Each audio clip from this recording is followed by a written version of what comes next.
ಬಯಲುಸೀಮೆಯಲ್ಲಿ ಬಿರುಗಾಳಿ ಸಹಿತ ಭಾರೀ ಮಳೆ ಆರ್ಭಟ ಜೋರಾಗಿದೆ. ಚಿಕ್ಕಮಗಳೂರು ಜಿಲ್ಲೆ ಕಡೂರು ತಾಲೂಕಿನ ಹೋಚಿಹಳ್ಳಿ ಹೊಸೂರು ಗ್ರಾಮದ ಬಳಿ ಬಿರುಗಾಳಿಗೆ ಭಾರೀ ಅವಾಂತರವೇ ಸೃಷ್ಟಿಯಾಗಿದೆ. ಮರ, ವಿದ್ಯುತ್ ಕಂಬಗಳು ಧರೆಗೆ ಉರುಳಿವೆ. ವಿದ್ಯುತ್ ಕಂಬ ಮುರಿದು ಬಿದ್ದ ಹಿನ್ನೆಲೆಯಲ್ಲಿ ವಿದ್ಯುತ್ ಪೂರೈಕೆಯಲ್ಲಿ ವ್ಯತ್ಯಯವಾಗಿದೆ. ಅನೇಕ ಕಡೆಗಳಲ್ಲಿ ವಿದ್ಯುತ್ ಇಲ್ಲದೆ ಜನರು ಪರದಾಟ ನಡೆಸುತ್ತಿದ್ದಾರೆ. ಇನ್ನು ಮುರಿದು ಬಿದ್ದಿರುವಂತಹ ವಿದ್ಯುತ್ ಲೈನ್ ಸರಿಪಡಿಸೋಕೆ ಸಿಬ್ಬಂದಿ ಹರಸಾಹಸ ಪಡ್ತಿದ್ದಾರೆ. ಅಕಾಲಿಕ ಮಳೆಗೆ ಬಾಳೆ ಬೆಳೆ ನೆಲಕಚ್ಚಿದೆ. ಕಲಬುರಗಿಯ ಚಿಂಚೋಳಿ ತಾಲೂಕಿನ ದೇಗಲಮಡಿ ಗ್ರಾಮದಲ್ಲಿ ಘಟನೆ ನಡೆದಿದೆ. ನಿನ್ನೆ ಸಂಜೆ ಗುಡುಗು ಮಿಂಚು ಸಹಿತ ಅಕಾಲಿಕ ಮಳೆಯಾಗಿದೆ. ಗಾಳಿಯ ತೀವ್ರತೆಗೆ ಸೋಮಶೇಖರನೂರು ಬೆಳೆದಿದ್ದ ಬಾಳೆ ಬೆಳೆ ಸಂಪೂರ್ಣವಾಗಿ ನೆಲಕಚ್ಚಿದೆ. 3.2 ಎಕರೆ ಪ್ರದೇಶದಲ್ಲಿ ಬೆಳೆದಿದ್ದ ಬಾಳೆ ಗಿಡ ನೆಲಕಚ್ಚಿರೋದು. ರೈತ ಸೋಮಶೇಖರ್ ಈಗ ಕಣ್ಣೀರಿಡ್ತಿದ್ದಾರೆ. ಸೂಕ್ತ ಪರಿಹಾರ ನೀಡಬೇಕು ಅಂತ ಸರ್ಕಾರವನ್ನು ಆಗ್ರಹಿಸಿದ್ದಾರೆ. ಒಂದು ವಾರದಿಂದ ಮುಂಗಾರು ಮಳೆ ಸುರಿಯುತ್ತಿರುವ ಪರಿಣಾಮ ಬಿತ್ತನೆ ಬೀಜಕ್ಕೆ ರೈತರು ಮುಗಿಬಿದ್ದಿದ್ದಾರೆ. ಹಾವೇರಿ ಜಿಲ್ಲೆಯ ಶಿಗ್ಗಾವಿ ತಾಲೂಕಿನ ಬಂಕಾಪುರದ ಕೃಷಿ ಕೇಂದ್ರದಲ್ಲಿ ರೈತರ ನೂಕುನುಗ್ಗಲಿತ್ತು. ಇನ್ನು ಸೋಯಾಬೀನ್ ಬೀಜಕ್ಕೆ ರೈತರು ಮುಗಿಬಿದ್ದಿದ್ರು. ಸೋಯಾಬೀನ್ ಬಿತ್ತನೆಗೆ ಒಳ್ಳೆಯ ಸಮಯವಾಗಿದ್ದರಿಂದ ಬೀಜಕ್ಕಾಗಿ ನೂರಾರು ರೈತರು ಪರದಾಟ ನಡೆಸಿದ್ರು. ರೈತರನ್ನು ನಿಯಂತ್ರಿಸುವುದಕ್ಕೆ ಪೊಲೀಸರು ಹರಸಾಹಸ ಪಡುತ್ತಿದ್ದಾರೆ.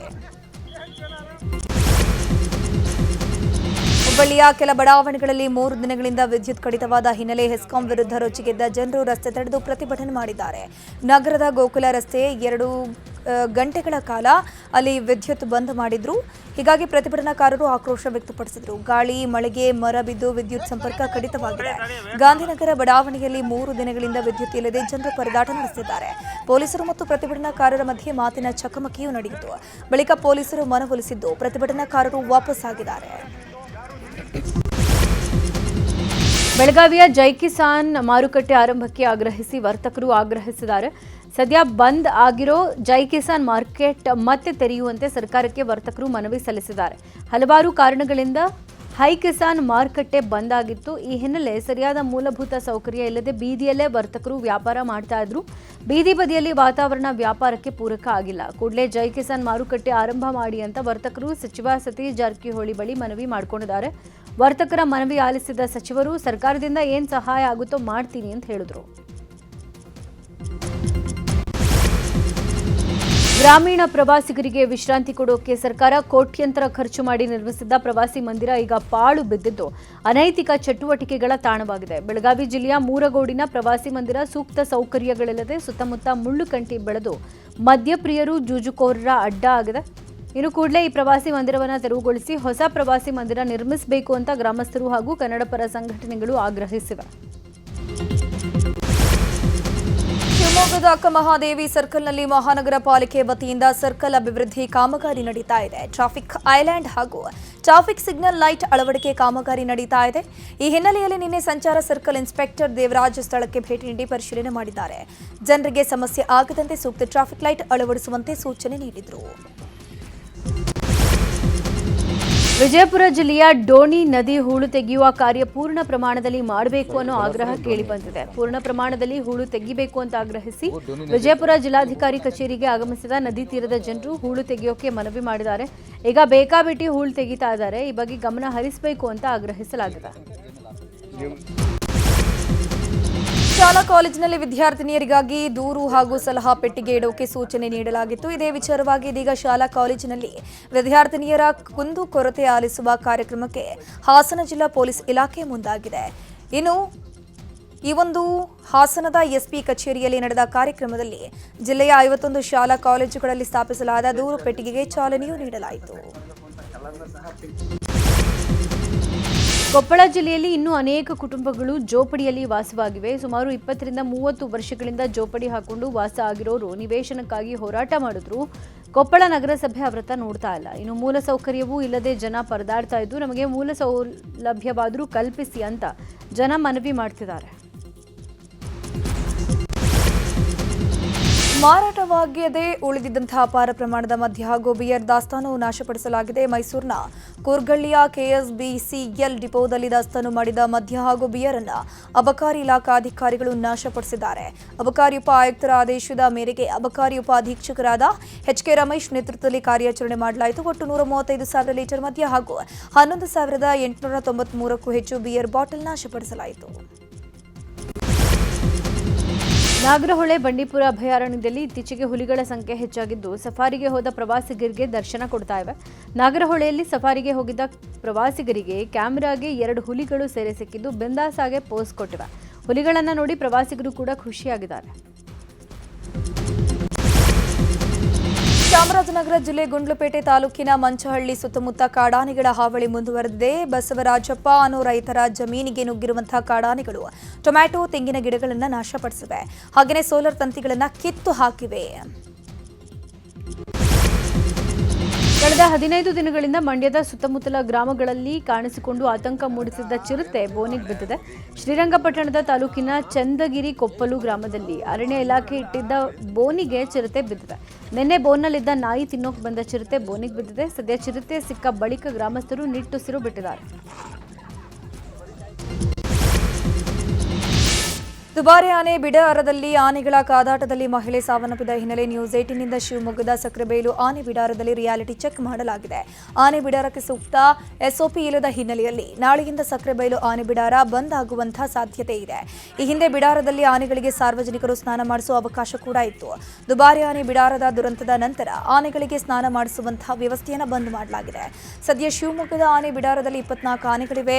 ಆನೆಗಳಿಗೆ ಸ್ನಾನ ಮಾಡಿಸುವ ಜಾಗದಿಂದ 50 ಮೀಟರ್ ದೂರದಿಂದ ಆನೆಗಳಿಗೆ ವೀಕ್ಷಣೆ ಮಾಡಬಹುದು. ಅಲ್ಲದೆ ಆನೆಗಳಿಗೆ 10ಕ್ಕೂ ಹೆಚ್ಚಿನ ಆನೆಗಳ ದಂತ ಟ್ರಿಮ್ ಮಾಡಿಸೋಕೆ ನಿರ್ಧರಿಸಲಾಗಿದೆ.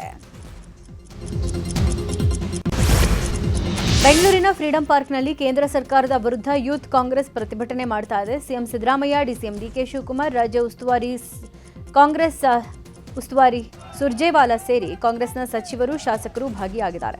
ನೀಟ್ ಪ್ರಶ್ನೆ ಪತ್ರಿಕೆ ಸೋರಿಕೆ, ವಿದೇಶಾಂಗ ನೀತಿ ವೈಫಲ್ಯ ಹಾಗೂ ದೇಶದ ಜನರ ಹಿತ ಕಾಪಾಡುವಲ್ಲಿ ಕೇಂದ್ರ ಸರ್ಕಾರ ನಿರ್ಲಕ್ಷ್ಯ ಮಾಡ್ತಾ ಇದೆ ಅಂತ ಆರೋಪಿಸಿ ಪ್ರತಿಭಟನೆ ಮಾಡ್ತಾ ಇದ್ದು ಸಾವಿರಾರು ಸಂಖ್ಯೆಯಲ್ಲಿ ಯೂತ್ ಕಾಂಗ್ರೆಸ್ ಕಾರ್ಯಕರ್ತರು ಪ್ರತಿಭಟನೆಯಲ್ಲಿ ಭಾಗಿಯಾಗಿದ್ದಾರೆ. ಹಿರಿಯೂರು ವಿಧಾನಸಭೆ ಕ್ಷೇತ್ರದ ಮೇಲೆ ಜೆಡಿಎಸ್ ಕಣ್ಣು ನೆಟ್ಟಿದೆ. ಹಿರಿಯೂರು ವಿಧಾನಸಭೆ ಕ್ಷೇತ್ರವು ಸಚಿವ ಡಿ ಸುಧಾಕರ್ ನಿಧನದಿಂದ ತೆರವಾಗಿರುವಂತಹ ಹಿನ್ನೆಲೆಯಲ್ಲಿ ಜೆಡಿಎಸ್ ಹಿರಿಯೂರತ್ತ ಗಮನ ಹರಿಸಿದೆ. ಹಿರಿಯೂರು ಉಪಚುನಾವಣೆಯಲ್ಲಿ ಜೆಡಿಎಸ್ ಸ್ಪರ್ಧೆಗೆ ಒಲವು ತೋರಿದ್ದು ಸ್ಥಳೀಯ ಅಭ್ಯರ್ಥಿ ಎಂ ರವೀಂದ್ರಪ್ಪ ಪರ ಜೆಡಿಎಸ್ ಒಲವನ್ನು ಹೊಂದಿದೆ. ಸದ್ಯ ಹಿರಿಯೂರಿನಲ್ಲಿ ಜೆಡಿಎಸ್ ಅಭ್ಯರ್ಥಿ ಕಣಕ್ಕಿಳಿಸೋಕೆ ಜೆಡಿಎಸ್ ನಿರ್ಧರಿಸಿದ್ದು ಈ ಬಗ್ಗೆ ಬಿಜೆಪಿ ಹೈಕಮಾಂಡ್ ಜೊತೆ ಎಚ್ಡಿಕೆ ಚರ್ಚೆ ನಡೆಸಿದ್ದಾರೆ ಎನ್ನಲಾಗಿದೆ. ಸಚಿವ ಡಿ ಸುಧಾಕರ್ ನಿಧನ ಹಿನ್ನೆಲೆ ಹಿರಿಯೂರು ಕ್ಷೇತ್ರ ತೆರವಾಗಿದೆ. ಈ ಹಿನ್ನೆಲೆ ಕಾಂಗ್ರೆಸ್ನ ಪೂರ್ಣಿಮಾ ಶ್ರೀನಿವಾಸ್ ಕೂಡ ಹಿರಿಯೂರು ಉಪಚುನಾವಣೆ ಮೇಲೆ ಕಣ್ಣಿಟ್ಟಿದ್ದಾರೆ. ಹಿಂದೆ ಹಿರಿಯೂರಿಂದ ಸ್ಪರ್ಧಿಸಿ ಬಿಜೆಪಿ ಶಾಸಕರಾಗಿದ್ದ ಪೂರ್ಣಿಮಾ ನಂತರದ ಚುನಾವಣೆಯಲ್ಲಿ ಸೋತು ಕಾಂಗ್ರೆಸ್ ಸೇರ್ಪಡೆ ಆಗಿದ್ದರು. 2028ರ ವಿಧಾನಸಭಾ ಚುನಾವಣೆಯಲ್ಲಿ ಕೆಆರ್ಪುರಂ ಕ್ಷೇತ್ರದ ಮೇಲೆ ಸ್ಪರ್ಧೆಗೆ ಪೂರ್ಣಿಮಾ ಸಿದ್ಧತೆ ನಡೆಸಿದ್ರು. ಈಗ ಸುಧಾಕರ್ ನಿಧನದಿಂದ ತೆರವಾಗಿರುವ ಕ್ಷೇತ್ರ ಹಿರಿಯೂರಿನಿಂದ ಸ್ಪರ್ಧೆ ಮಾಡೋಕೆ ಮನಸ್ಸು ಮಾಡಿದ್ದಾರೆ. ರಾಜ್ಯಸಭೆಗೆ ಪುನರ್ ಆಯ್ಕೆಗೆ ಈರಣ್ಣ ಕಡಾಡಿ ಇಂಗಿತ ವ್ಯಕ್ತಪಡಿಸಿದ್ದಾರೆ. ಯಾರಿಗಾದರೂ ಮತ್ತೊಮ್ಮೆ ರಾಜ್ಯಸಭೆಗೆ ಆಯ್ಕೆಯಾಗೋ ಆಸೆ ಇದ್ದೇ ಇರುತ್ತೆ. ಪಕ್ಷ ಯಾರಿಗೆ ಟಿಕೆಟ್ ಕೊಟ್ಟರು ಅದಕ್ಕೆ ನಾನು ಬದ್ಧನಾಗಿರ್ತೀನಿ. ಹೊಸಬರಿಗೆ ಕೊಡಲಿ, ಯಾರಿಗಾದರೂ ಕೊಡಲಿ, ಪಕ್ಷದ ತೀರ್ಮಾನವೇ ಅಂತಿಮ ಅಂತ ಬಿಜೆಪಿ ರಾಜ್ಯಸಭೆ ಸದಸ್ಯ ಈರಣ್ಣ ಕಡಾಡಿ ಹೇಳಿದ್ದಾರೆ. ಈಗಾಗಲೇ ಮಾಜಿ ಪ್ರಧಾನಿ ಎಚ್.ಡಿ. ದೇವೇಗೌಡ ರಾಜ್ಯಸಭೆಗೆ ಪುನರ್ ಆಯ್ಕೆಯ ನಿರೀಕ್ಷೆಯಲ್ಲಿದ್ದಾರೆ. ರಾಜ್ಯ ಕಾಂಗ್ರೆಸ್ನಲ್ಲಿ ನಾಯಕತ್ವ ಬಿಕ್ಕಟ್ಟು ಬಗೆಹರಿಯುವ ಹಾಗೆ ಕಾಣಿಸ್ತಾ ಇಲ್ಲ. ಕರ್ನಾಟಕ ಬೆಳವಣಿಗೆಯತ್ತ ಗಮನ ಹರಿಸೋಕೆ ರಾಹುಲ್ ಗಾಂಧಿಗೆ ಮಲ್ಲಿಕಾರ್ಜುನ್ ಖರ್ಗೆ ಹಾಗೂ ಕೆಸಿ ವೇಣುಗೋಪಾಲ್ ಮನವಿ ಮಾಡಿದಾರಂತೆ. ರಾಹುಲ್ ಗಾಂಧಿ ಜೊತೆ ಮಾತನಾಡಿದ ಕೆಸಿ ವೇಣುಗೋಪಾಲ್ ನಾಯಕತ್ವ ಬದಲಾವಣೆ ಬಗೆಹರಿಸಿ ಅಂತ ಸಲಹೆ ಕೊಟ್ಟಿದ್ದಾರೆ. ಅದಕ್ಕೆ ರಾಹುಲ್ ಗಾಂಧಿ ಓಕೆ, ಬೇಗ ಬಗೆಹರಿಸೋಣ ಅಂತ ಹೇಳಿದಾರಂತೆ. ಇದೇ 25ರಂದು ಸಿಎಂ ಡಿಸಿಎಂಗೆ ದೆಹಲಿಗೆ ಬುಲಾವ್ ಸಾಧ್ಯತೆ ಇದ್ದು ಈ ತಿಂಗಳ ಅಂತ್ಯದಲ್ಲೇ ನಾಯಕತ್ವ ಬಿಕ್ಕಟ್ಟಿಗೆ ತೆರೆ ಬೀಳೋ ಸಾಧ್ಯತೆ ಇದೆ. ಐಪಿಎಲ್ ಬೆಟ್ಟಿಂಗ್ನಲ್ಲಿ ತೊಡಗಿದ್ದ 32 ಮಂದಿ ವಿರುದ್ಧ ಎಫ್ಐಆರ್ ದಾಖಲಾಗಿದೆ. ಕೋಲಾರ ಜಿಲ್ಲೆಯ ಮಾಲೂರು ಪೊಲೀಸ್ ಠಾಣೆಯಲ್ಲಿ ಎಫ್ಐಆರ್ ದಾಖಲಾಗಿದೆ. 5 ಬುಕಿಗಳು ಹಾಗೂ ಬುಕಿಗಳ ಜೊತೆ ಸಂಪರ್ಕ ಹೊಂದಿದ 27 ಮಂದಿ ವಿರುದ್ಧ ಎಫ್ಐಆರ್ ದಾಖಲಾಗಿದ್ದು ಐಪಿಎಲ್ ಪಂದ್ಯದ ವೇಳೆ ಸ್ಪಾಟ್ ಬೆಟ್ಟಿಂಗ್ನಲ್ಲಿ ಜನ ತೊಡಗಿದ್ರಂತೆ. ಈ ಬಗ್ಗೆ ಖಚಿತ ಮಾಹಿತಿಯ ಮೇರೆಗೆ ದಾಳಿ ಮಾಡಿದ ಪೊಲೀಸರು ಎಫ್ಐಆರ್ ದಾಖಲಿಸಿಕೊಂಡಿದ್ದಾರೆ. ಪ್ರಮುಖ ಆರೋಪಿಗಳು ತಲೆಮರೆಸಿಕೊಂಡಿದ್ದಾರೆ. ಅವರಿಗಾಗಿ ಹುಡುಕಾಟ ಮುಂದುವರೆದಿದೆ. ಕಾಫಿ ಬೆಳೆಗಾರರನ್ನೇ ಟಾರ್ಗೆಟ್ ಮಾಡಿ ಸಾವಯವ ಗೊಬ್ಬರದ ಹೆಸರಲ್ಲಿ ವಂಚನೆ ಸಿಗಿರೋ ಪ್ರಕರಣ ಇದೀಗ ಬೆಳಕಿಗೆ ಬಂದಿದೆ. ಚಿಕ್ಕಮಗಳೂರು ಜಿಲ್ಲೆಯ ಹಲವೆಡೆ ಮುಂಗಡವಾಗಿ ಹಣ ಪಡೆದು ಜನರಿಗೆ ನಕಲಿ ಸಾವಯವ ಗೊಬ್ಬರ ವಿತರಿಸಿದ್ದಾರೆ ಎನ್ನಲಾಗುತ್ತಿದೆ.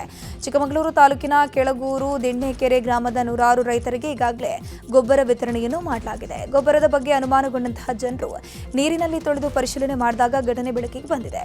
ಇದೀಗ ಗೊಬ್ಬರ ವಿತರಣೆಗೆ ಬಂದಿದ್ದ ಇಬ್ಬರನ್ನ ಹಿಡಿದು ಸ್ಥಳೀಯರು ಪೊಲೀಸರಿಗೆ ಒಪ್ಪಿಸಿದ್ದಾರೆ. ಸ್ಥಳಕ್ಕಾಗಮಿಸಿದ ಆಹಾರ ಇಲಾಖಾ ಸಿಬ್ಬಂದಿ ಪರಿಶೀಲನೆಯನ್ನು ಮಾಡಿದ್ದಾರೆ.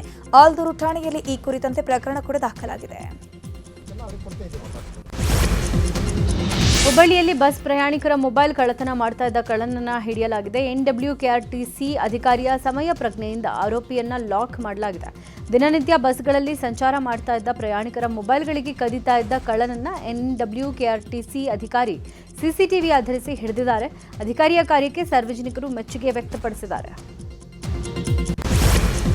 ಮಾಜಿ ಪ್ರಧಾನಿ ರಾಜೀವ್ ಗಾಂಧಿ ಅವರ 35ನೇ ಪುಣ್ಯತಿಥಿ. ಈ ಹಿನ್ನೆಲೆ ಗ್ರೇಸ್ ಅಧ್ಯಕ್ಷ ಮಲ್ಲಿಕಾರ್ಜುನ್ ಖರ್ಗೆ, ಹಿರಿಯ ಕಾಂಗ್ರೆಸ್ ನಾಯಕಿ ಸೋನಿಯಾ ಸೇರಿ ಹಲವರು ರಾಜೀವ್ ಗಾಂಧಿ ಸ್ಮಾರಕಕ್ಕೆ ನಮನ ಸಲ್ಲಿಸಿದರು. ಇನ್ನು ಮಾಜಿ ಪ್ರಧಾನಿ ರಾಜೀವ್ ಗಾಂಧಿ ಪುಣ್ಯತಿಥಿ ಹಿನ್ನೆಲೆ ರಾಜಸ್ಥಾನದ ಮಾಜಿ ಮುಖ್ಯಮಂತ್ರಿ ಅಶೋಕ್ ಗೆಹ್ಲೋಟ್, ಚಿದಂಬರಂ ಸೇರಿ ಕಾಂಗ್ರೆಸ್ನ ನಾಯಕರು ನಮನ ಸಲ್ಲಿಸಿದರು. ಕೇರಳಂನ ತಿರುವನಂತಪುರಂ ಕಚೇರಿಯಲ್ಲಿ ಮಾಜಿ ಪ್ರಧಾನಿ ರಾಜೀವ್ ಗಾಂಧಿ ಅವರಿಗೆ ಕೇರಳಂ ನೂತನ ಮುಖ್ಯಮಂತ್ರಿ VD ಸತೀಶನ್, ಕೇರಳಂ ಕಾಂಗ್ರೆಸ್ ಅಧ್ಯಕ್ಷ ಮತ್ತು ಸಚಿವ ಸನ್ನಿ ಜೋಸೆಫ್, ಕೇರಳಂ ಕಾಂಗ್ರೆಸ್ ಉಸ್ತುವಾರಿ ದೀಪಾ ದಾಸ್ ಮುನ್ನಿ ಮತ್ತು ಇತರರು ಪುಷ್ಪ ನಮನ ಸಲ್ಲಿಸಿದರು. ಪಶ್ಚಿಮ ಬಂಗಾಳದ ಫಾಲ್ಟಾ ವಿಧಾನಸಭಾ ಕ್ಷೇತ್ರದಲ್ಲಿ ಮರು ಮತದಾನ ನಡೀತಾ ಇದೆ. ಏಪ್ರಿಲ್ 29ರಂದು ನಡೆದಿದ್ದ ಚುನಾವಣೆಯಲ್ಲಿ ಅಕ್ರಮ ನಡೆದಿದ್ದ ಆರೋಪ ಕೇಳಿಬಂದ ಹಿನ್ನೆಲೆಯಲ್ಲಿ ಮತದಾನವನ್ನು ಚುನಾವಣಾ ಆಯೋಗ ರದ್ದು ಮಾಡಿ ಈಗ ಮರು ಮತದಾನ ನಡೆಸ್ತಾ ಇದೆ. ಮಹಾರಾಷ್ಟ್ರದ ಥಾಣೆಯಲ್ಲಿರುವ ಮಾರುಕಟ್ಟೆಯಲ್ಲಿ ಅಗ್ನಿ ಅನಾಹುತ ಸಂಭವಿಸಿದೆ. ಥಾಣೆ ರೈಲು ನಿಲ್ದಾಣದ ಬಳಿ ಇರೋ ಗವ್ ದೇವಿ ಮಾರುಕಟ್ಟೆಯಲ್ಲಿ ಬೆಂಕಿ ಕಾಣಿಸಿಕೊಂಡಿದೆ. ಬೆಂಕಿಯ ತೀವ್ರತೆಗೆ ಮಾರುಕಟ್ಟೆ ಸುಟ್ಟು ಭಸ್ಮವಾಗಿದೆ. ಜಮ್ಮು ಕಾಶ್ಮೀರದ ಬಂಡೀಪೋರಾದಲ್ಲಿ ಭಾರೀ ಮಳೆಯಾಗಿದ್ದು ಹಲವು ಅವಾಂತರ ಸೃಷ್ಟಿಯಾಗಿದೆ. ಭಾರೀ ಮಳೆಯಿಂದಾಗಿ ಶ್ರೀನಗರ ಬಂಡೀಪೋರ ರಸ್ತೆಗೆ ನೀರು ಹರಿದು ಹಾನಿಯಾಗಿದೆ. ವಿಶ್ವಸಂಸ್ಥೆಯಲ್ಲಿ ಕಾಶ್ಮೀರದ ವಿಚಾರವನ್ನು ಮುಂದಿಟ್ಟುಕೊಂಡು ಪಾಕ್ ಭಾರತದ ಬಗ್ಗೆ ವಾಗ್ದಾಳಿ ನಡೆಸಿತ್ತು. ಇನ್ನು ಪಾಕ್ ಹೇಳಿಕೆಗೆ ಭಾರತದ ವಕ್ತಾರ ಹರೀಶ್ ಪವರ್ತನೇನಿ ಖಡಕ್ ತಿರುಗೇಟು ಕೊಟ್ಟಿದ್ದಾರೆ. ಬೆಲಾರಸ್ ಮೂಲಕವಾಗಿ ರಷ್ಯಾ ಉಕ್ರೇನ್ ಮೇಲೆ ದಾಳಿಗೆ ಯತ್ನಿಸುತ್ತಿದೆ ಅಂತ ಉಕ್ರೇನ್ ಅಧ್ಯಕ್ಷ ಜೆಲೆನ್ಸ್ಕಿ ಕಳವಳ ವ್ಯಕ್ತಪಡಿಸಿದ್ದಾರೆ. ಈ ಬಗ್ಗೆ ವಿಡಿಯೋ ಪೋಸ್ಟ್ ಮಾಡಿರುವಂತಹ ಜೆಲೆನ್ಸ್ಕಿ ಬೆಲಾರಸ್ನಲ್ಲಿ ಹೆಚ್ಚಿನ ಸೇನೆ ನಿಯೋಜಿಸಿದ್ದಾರೆ ಅಂತ ಕಿಡಿಕಾರಿದರು. ಈಡನ್ ಗಾರ್ಡನ್ನಲ್ಲಿ ನಡೆದ ಮುಂಬೈ ವಿರುದ್ಧದ ಪಂದ್ಯದಲ್ಲಿ KKR ಗೆಲುವು ಸಾಧಿಸಿದೆ. ಅಲ್ಲದೆ ಪ್ಲೇ ಆಫ್ ಪ್ರವೇಶಿಸುವ ಆಸೆಯನ್ನು ಜೀವಂತವಾಗಿರಿಸಿದೆ. ಆಡಿರೋ 13 ಪಂದ್ಯಗಳ ಪೈಕಿ 6ರಲ್ಲಿ ಗೆಲುವು ಸಾಧಿಸಿ 13 ಅಂಕಗಳೊಂದಿಗೆ ಪಾಯಿಂಟ್ ಟೇಬಲ್ನಲ್ಲಿ 6ನೇ ಸ್ಥಾನಕ್ಕೇರಿದೆ. ಸಿನಿ ಲೋಕದ ಪ್ರಮುಖ ಸುದ್ದಿಗಳು.